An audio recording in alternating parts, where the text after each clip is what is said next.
Okay, so thank you everyone for joining us tonight. A bit of a small group, but we have all kinds of opportunities to open our hearts to what is next and what is being shown to us right now. We really have an incredible array of concepts and truths and information coming from every direction and every aspect of life right now.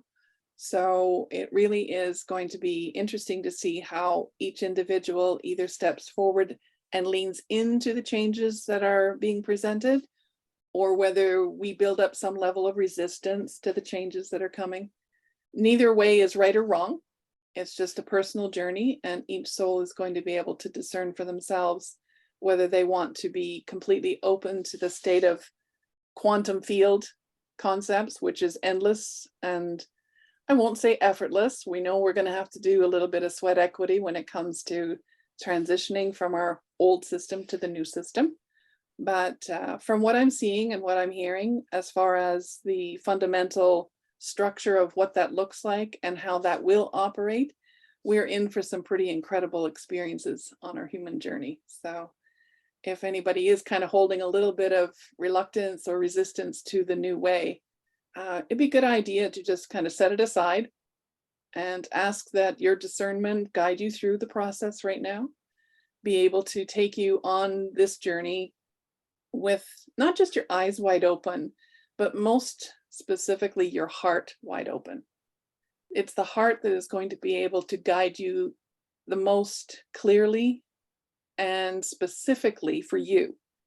And remember, yes, humanity is going through this as a collective, but each one of us play a significant role within ourselves in what that looks like and how it unfolds and how we represent this new idea in our families and communities.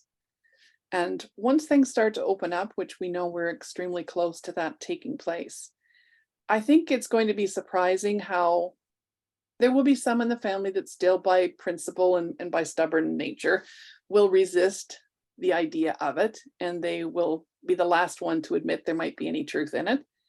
But I do believe there's going to be plenty of others in your families and in your communities that are going to be interested, at least in hearing and participating in bringing it forward. What does it mean?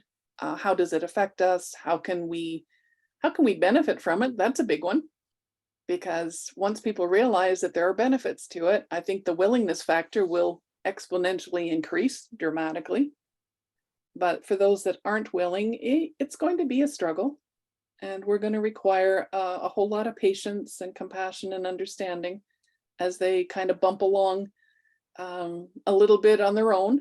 And then eventually they'll start watching others as they move forward and find a way to integrate this new life into our day to day. I think they're really going to start and appreciate or enjoy what they're seeing. So that's some of what we'll be talking about tonight. We're opening the floor virtually to anything, because I know every once in a while we just need to shake out the sheets and air the pillows and fluff up our brain cells a little bit and see what it is that our spirit and our soul needs to have as far as comfort, direction. A lot of it has to do with our intentions. Our intentions need to be aligned to how can I be the best that I can be? Not how can I change the world so I feel better. We all know that one doesn't work, never did, never will. But if you can align yourself to how can I do better? How can I be better? How can I feel better? Because all of those things are coming into alignment very quickly in our reality.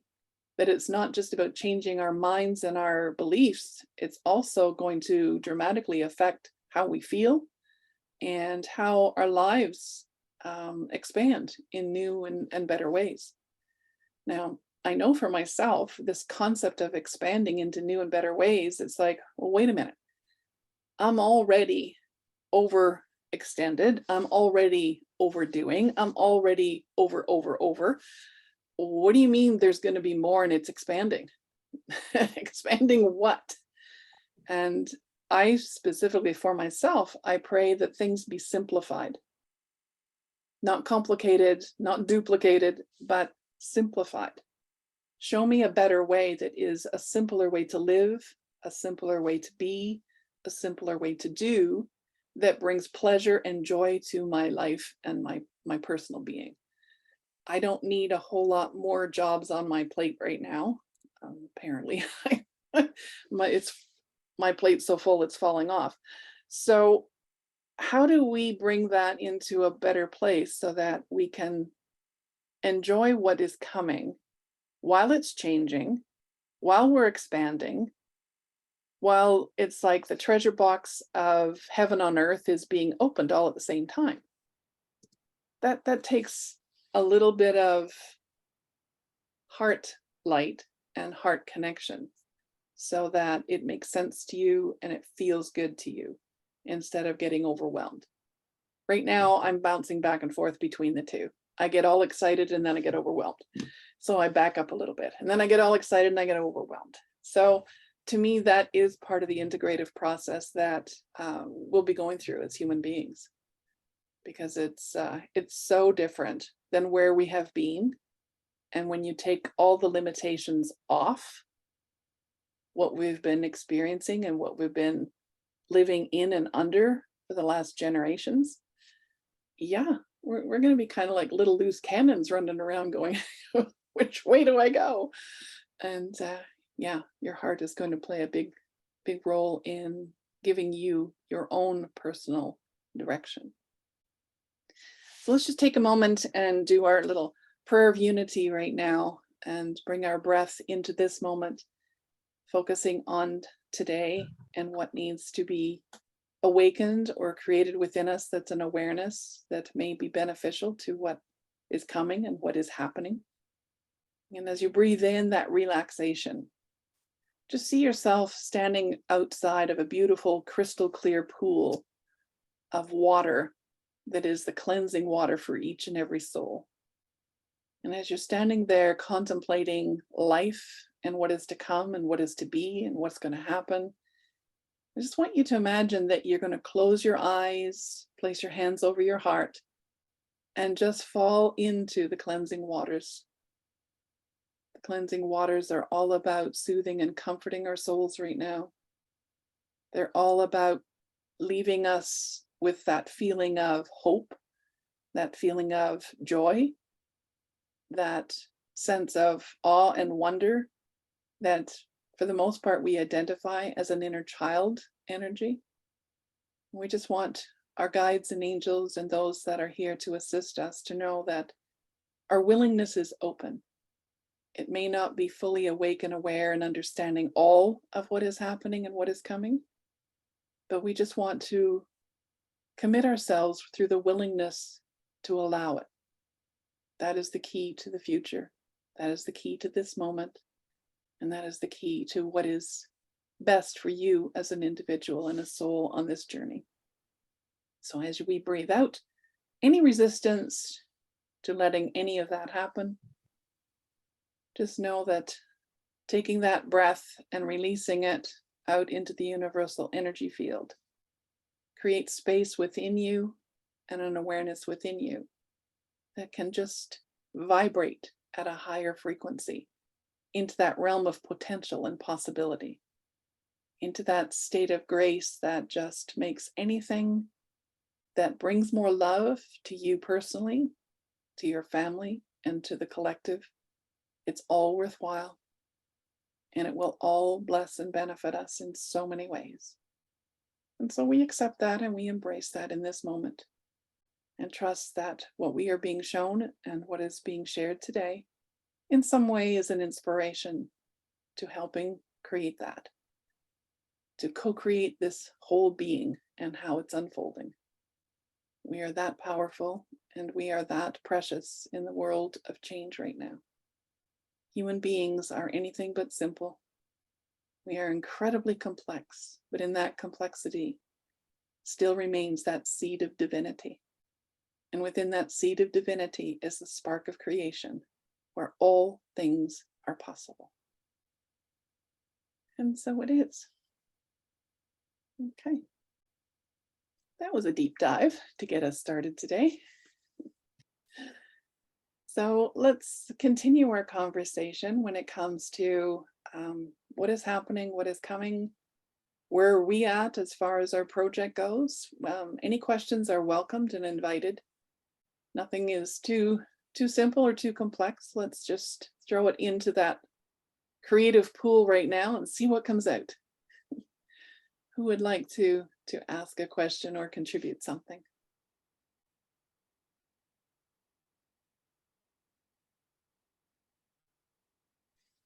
What?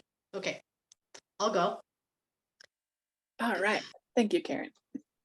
Well, basically, it's a little update on what's going on here.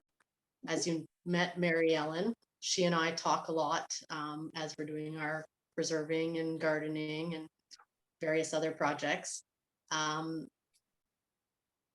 We've decided that we need to have a meeting coming up in a couple weeks to plan for what we think is possibly coming this fall.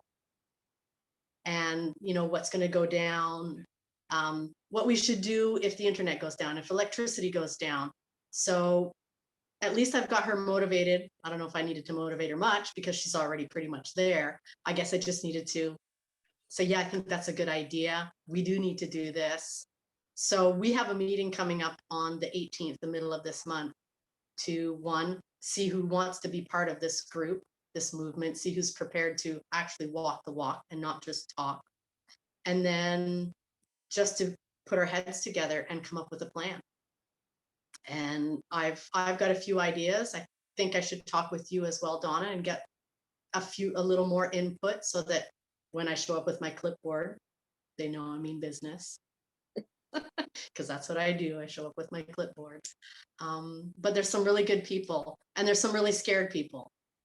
Yeah. And I want to show up with information to I want to show up with information that helps to put people's anxiety on a lower level. They can keep the anxiety, keeps them motivated, but just to reassure them that if we work together, we'll be okay.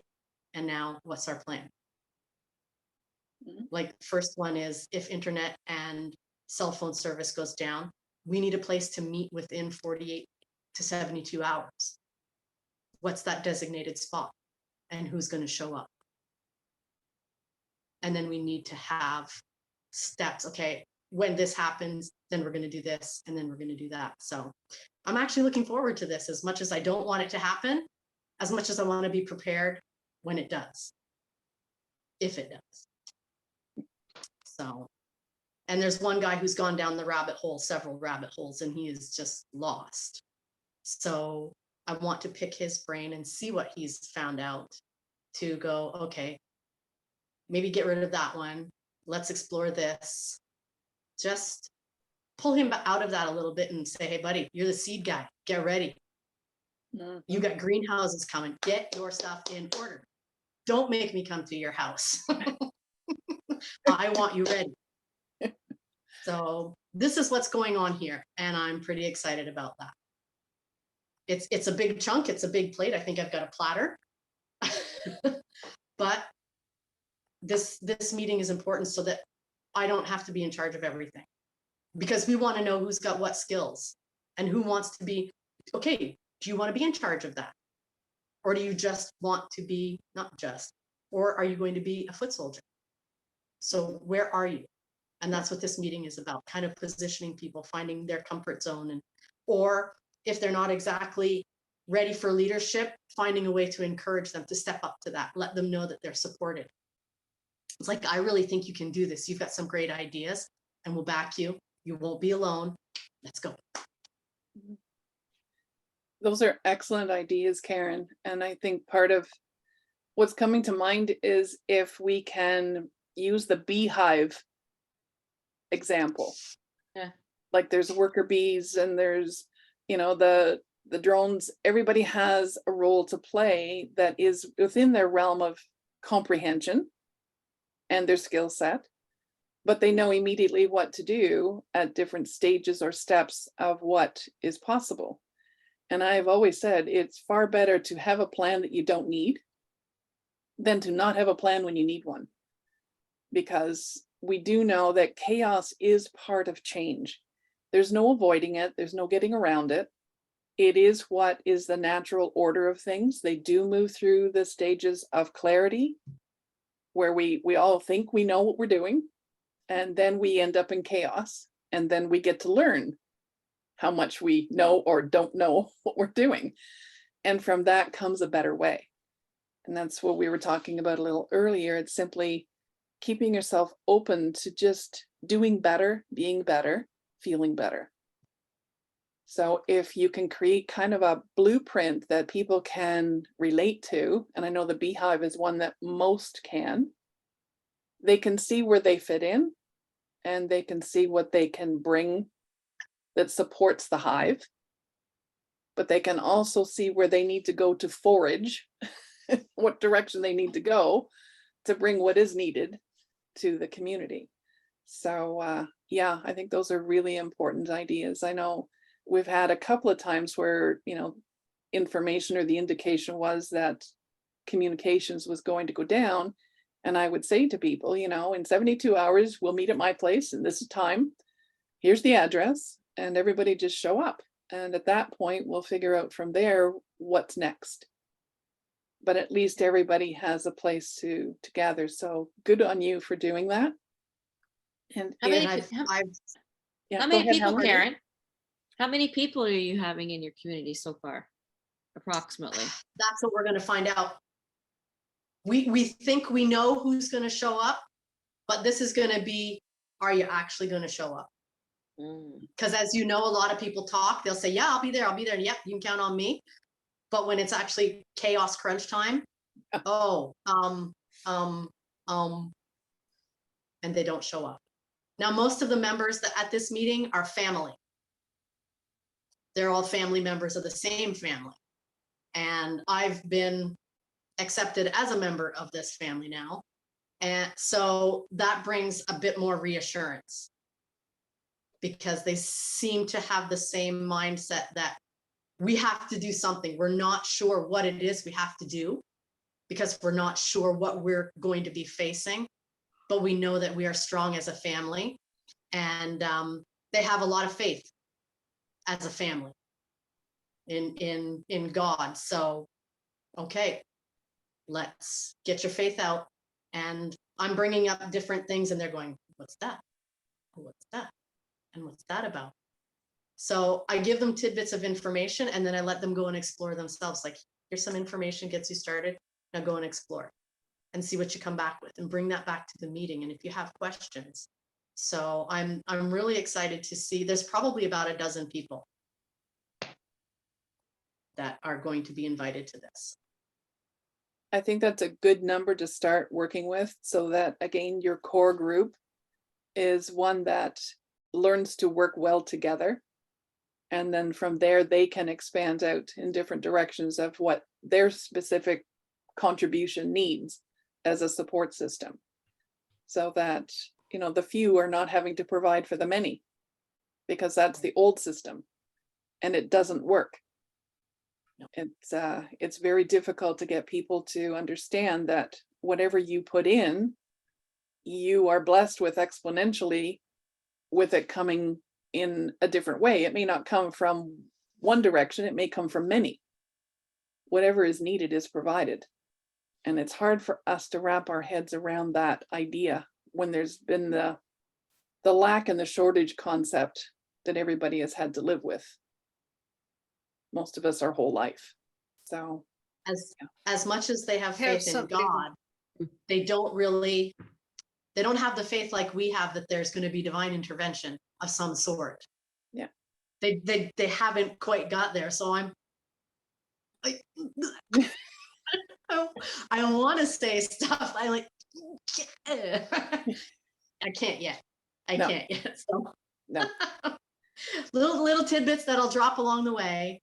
Right now it's, okay, where do we meet? And do we have a communication system? If cell phones and landlines are down, what do we use? Are we going to get, is everybody going to get high-end walkie-talkies, or are we going to get CBs? Because if we get shortwave radios, okay, you have to have a license for that. So what can everyone get now and get ready? and we have a designated channel. And so Yeah.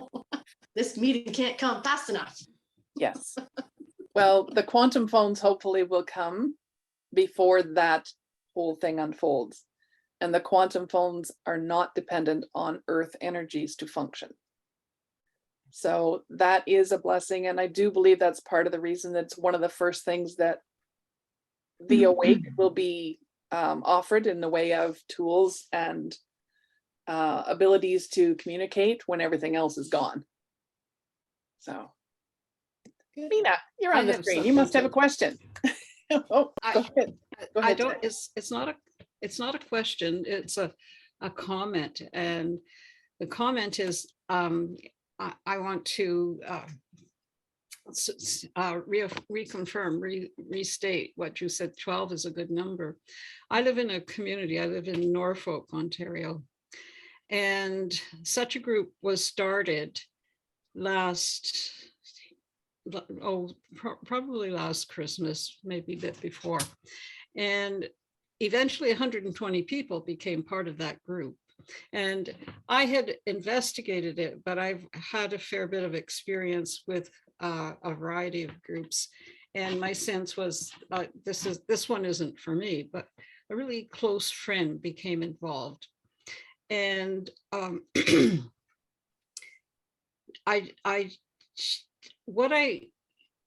Donna, you said the thing that was key is from the heart. And this group didn't start from the heart. It was started by a retired OPP officer with really good intention. But it has descended into a group of fearful preppers. Mhm. Now, they actually accomplished a lot.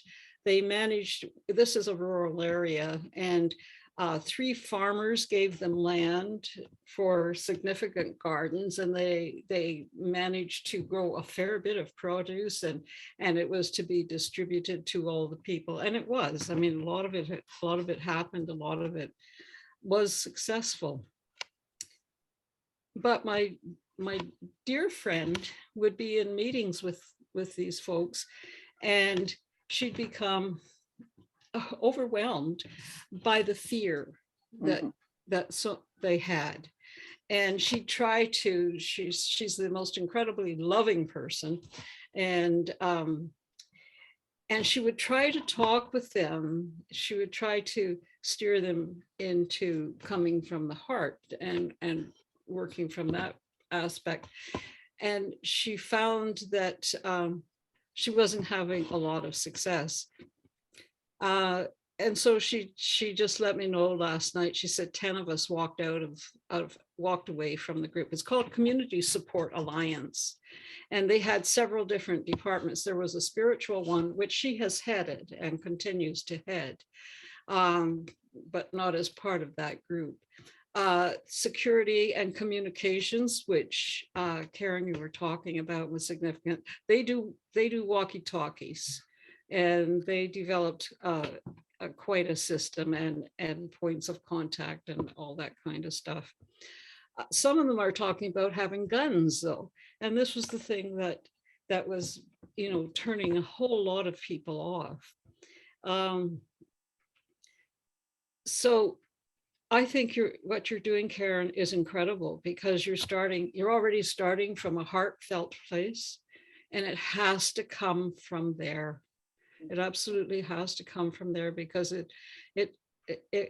this group turned into a group of fearful preppers. I know I'm next door to Elgin County, and about 3 years ago, they started a group like this, and it became quite significant, a significant size. And it was for when emergencies or when strange things happen, or and some very gifted and talented people were part of that group.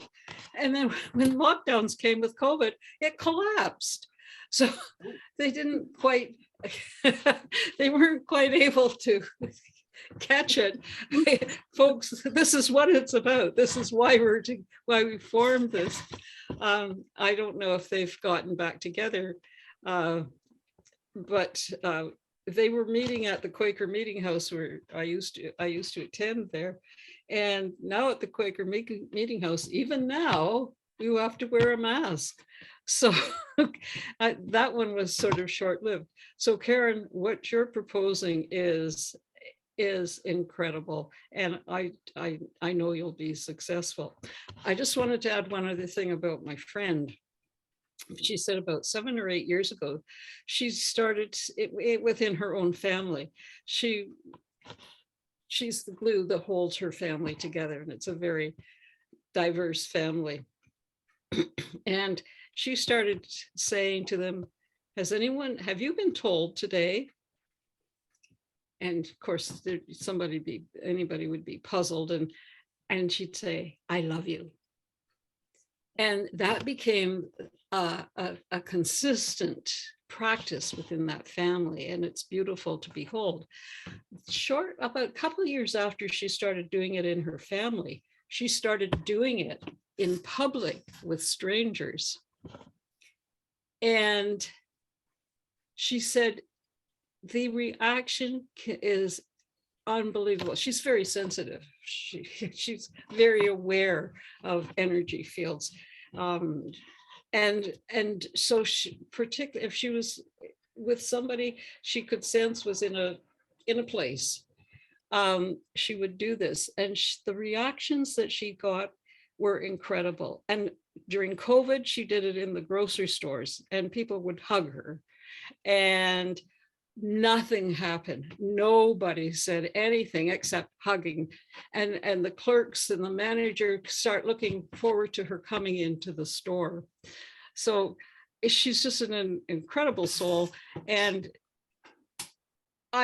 learning to come from the heart she personifies it. And so anyway, I wanted to Thank you, Jackie. or confirm. Thank you. Anyway. Thank you for that confirmation and those examples. Thank you. And I think the group will remain pretty small, because while we don't want to keep it necessarily a secret, we're not broadcasting anything right now either. Yeah. We're going to know who we are and go from there. I think, I think you're on the right track. You're absolutely doing it the way that it's going to be for it to be successful. Comes from here, and I love these people dearly. I haven't known them very long, but wow, it's an incredible connection. That's lovely. Yeah. Thank you. I think the success of all of our communities in the different ways that we are sharing and bringing forward help where it's needed, that the primary focus and goal needs to be living from the heart. Because when we're not living from the heart, we're living from hurt. And love does not live in the same space. We need to choose one and allow our heart to be the vessel of the one that we choose. So teaching people not to be afraid, that's kind of my specialty. It's teaching them to face their fears, to live beyond the limitations that fear has kept us captivated in. So yeah, each of these pieces to the grander puzzle or the bigger plan are all starting to come together. And I think everyone in some way contributes to it, and watching the different ones step into their leadership roles, because right now we need the leadership. We definitely need people who can stand in the light of their own truth, their own purpose, their own heart's gifts, and be ready to share them with as many that will listen or step forward. So we're starting to see, not maybe as easy as we had anticipated at one point, but possible. And we're going to keep that door of possibility wide open. Okay, so is there someone else who would like to share a little bit of what's happening within your community or within even your family? I know there's some shifts and changes coming with families right now too. Is anybody experiencing that there's been a change of direction? Actually, I'd like to share an observation that I've had. since COVID, a lot of people, I noticed, a lot of people have been reassessing their lives. And the interesting thing I find that I'm seeing is so many people that went like decluttering their life, releasing possessions that they didn't feel they really needed anymore, or didn't stopped accumulating all this stuff, because our society was so driven by possessions. And I've really noticed a big change in people with that concept of, I need to have a lot of possessions. If anything, I see a lot of people, you know, decluttering, releasing things, you know, that they don't realize that they really didn't need in their lives anymore. And I think this is a really interesting, like since COVID hit, I see a lot of that happening, and it's beautiful because it is preparing us for the next step of realizing that we don't really need all these possessions, like all these things to be happy, right? In fact, if anything, I think a lot of people realize that the desire for all these things has plugged them. So by releasing that, they're releasing themselves, and they're able to enjoy things a lot different. It's just an observation. Has anybody else seen that, or is it like, am I just seeing something? Anybody commenting on that? Yeah. Or seeing that as well? Well, I think a lot definitely- of what ended up happening is that because people were getting further and further disconnected, they were starting to reach for things that brought the feeling of connection. So if you couldn't be connected to a person, it shifted to being connected to things that in the moment you acquired the thing, there was great joy, there was celebration, there was a moment of look what I have and look what I got. But as we know, things do not hold any kind of sacredness or any kind of energy that feeds the soul. So when the moment they acquired it was the moment that they began to step away from it and go, that's not it. And then they would immediately look for the next thing that they thought would be just as good or better and give them that temporary feeling. So I think that's how we ended up as a society in a massive level of addiction. The addiction level is just skyrocketed to the place where people are not genuinely living their own life. They're fulfilling their addictions, looking for feelings that don't come from things. And it's a vicious cycle. So yes, I agree, Mina. It's very important right now for us to let go of things that do not in any way either nourish our body, our soul, or spirit, our purpose. And I think a lot of people are really going through a shakedown right now, as it seems to be the trendy thing to do, or part of the mass awakening. What is my purpose? And if what you have and what you possess does not support your purpose, why do you have it? So yeah, thank you. I think that's a really good point when it comes to society as a whole, but us as individuals, we're all starting to reassess and redirect our energies away from I have to have and applying it to I need to be. There's a big difference in those two energies. So yeah, thank you.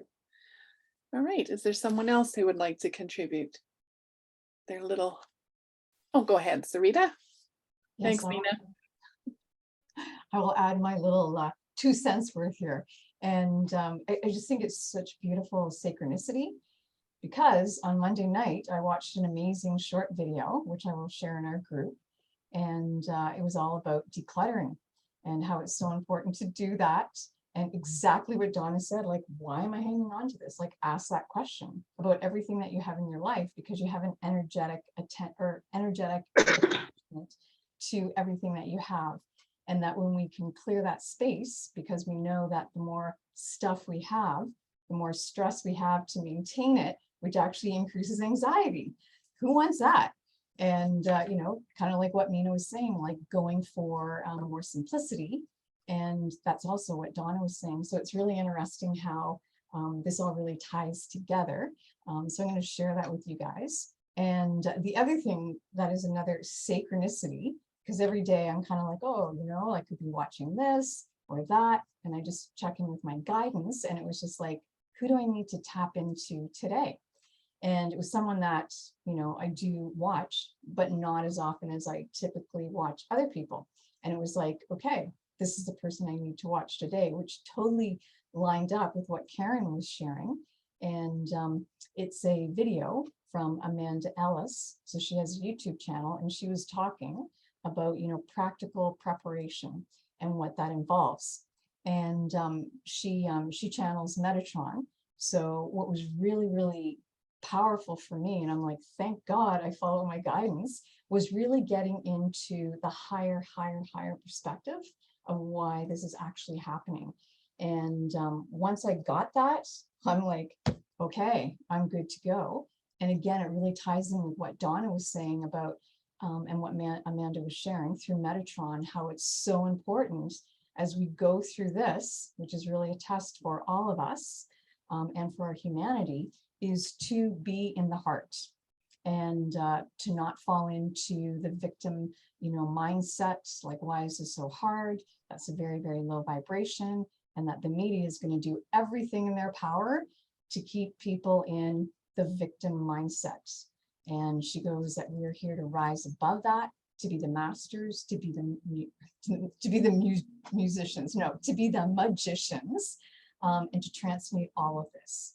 And I just got so much comfort, and I'm really, really glad that I listened to that, because once I can understand on a spiritual level why things are actually going to be rolling out the way they are, it really brings my, you know, my whole energetic field into alignment.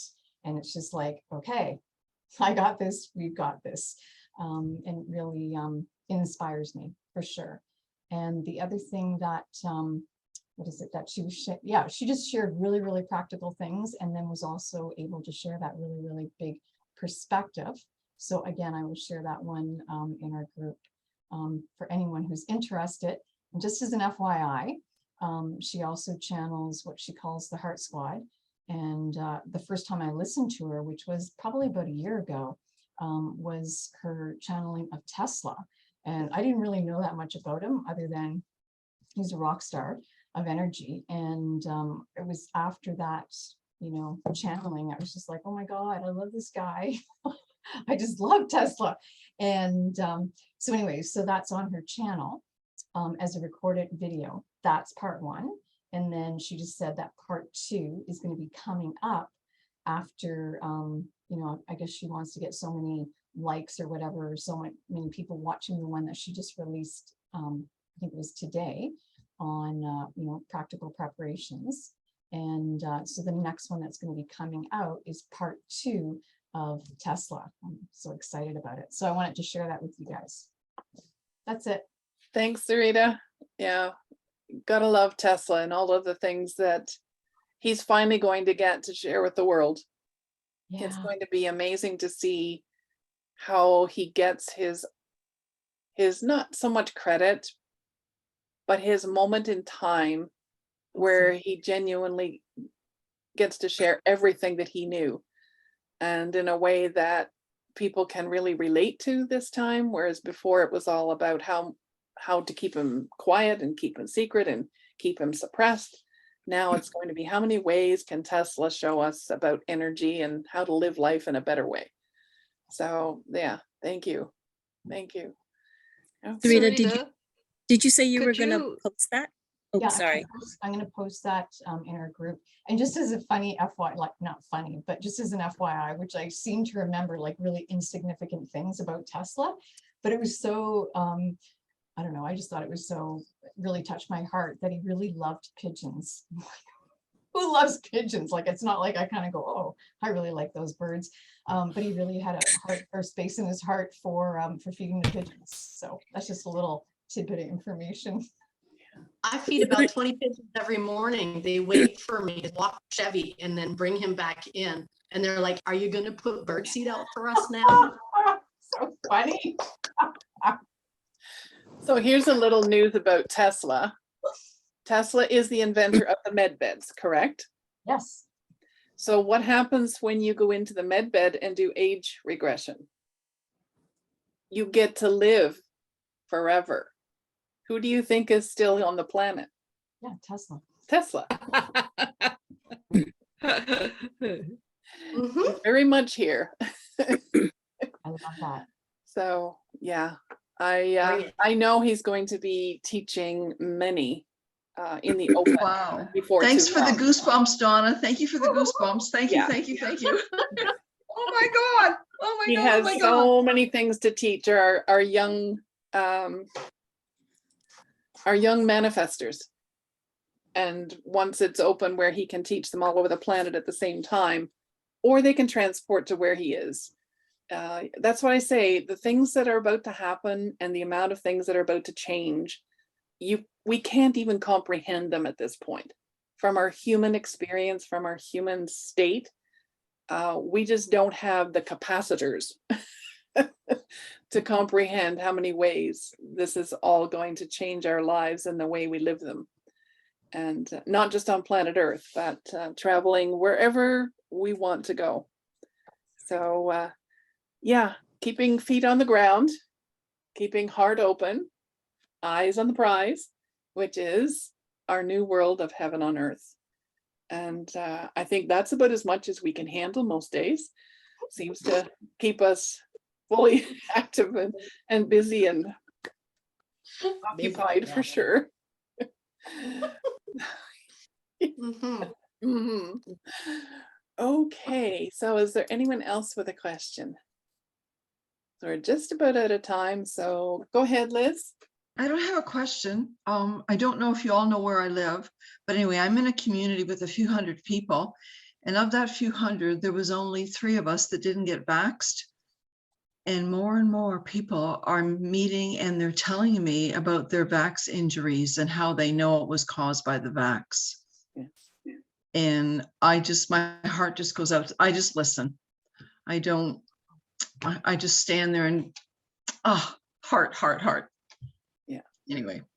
Yeah. I had to share that because it's so wonderful that my community, I felt so on my own these last few years. And well, I'm not. Besides having you, I obviously have a community that's waking up. Yes, unfortunately, they're waking up on the difficult side of their decision and the consequence that brings. know.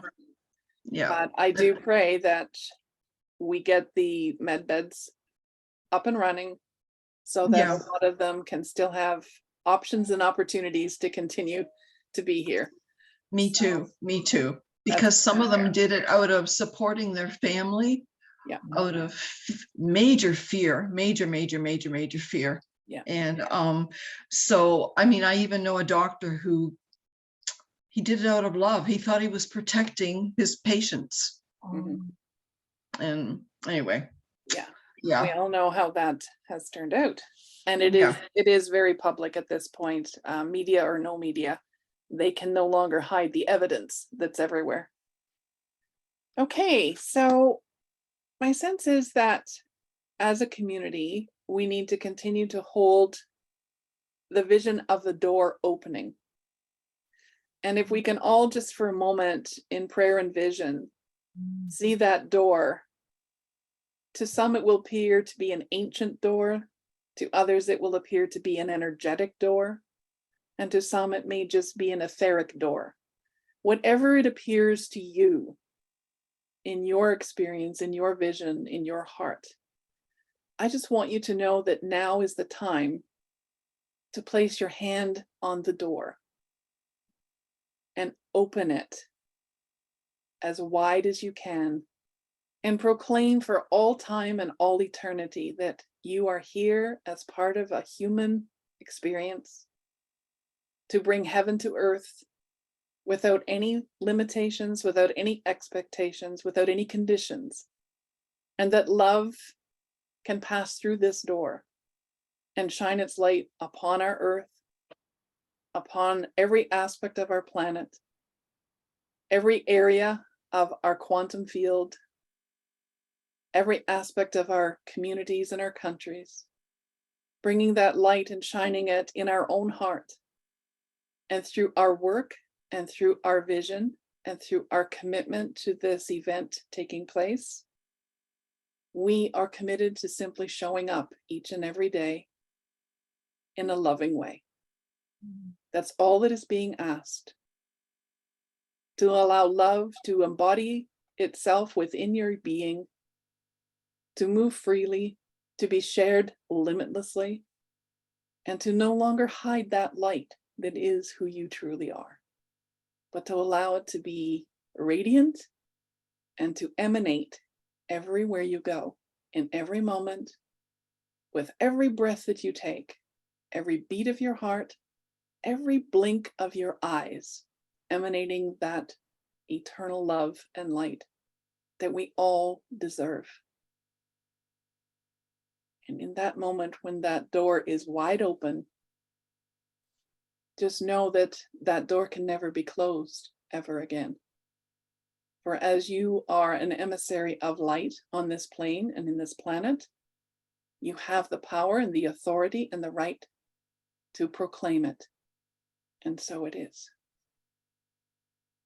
And so it is.